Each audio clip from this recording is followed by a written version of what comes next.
both our parents are full-time missionaries, have been for the past 38 years, and Alicia and I for the past 6 years now. It actually happens. Yes, what we do is very dangerous work in our country, but also beyond. But God is still doing some incredible things in our life. Very nice. She's a little bit wiser, but I'm getting that. But we come from a missionary family. So my dad is, if you've met him, he's such a presence. He's a preacher, evangelist, prophet, everything, the whole fivefold is in my dad. But basically, he's such a presence. So we grew up just being behind him, a godly woman. So we're here to share a little bit about that. Maybe I can also just add, I remember last night we were at the open meeting and Sister Michelle Moran was praying and saying, Lord, where are the female evangelists of our time? Where are they? And when you were saying that, I was like, Lord, you're already raising them. We know that for sure.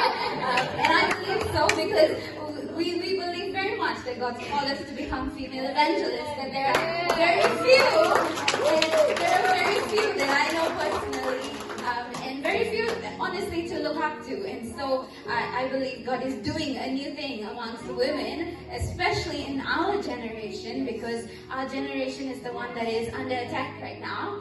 We are in what we call the millennial generation, but there is a generation after us. Moving in ways that are more urgent than we realize, because there is a sense of urgency in the state of the young people today, the state of the young adults. When we just started, my dad was kind of worried for us. He said to us, girls, I love you so much, and asking God to reveal to our parents that we were called for this life.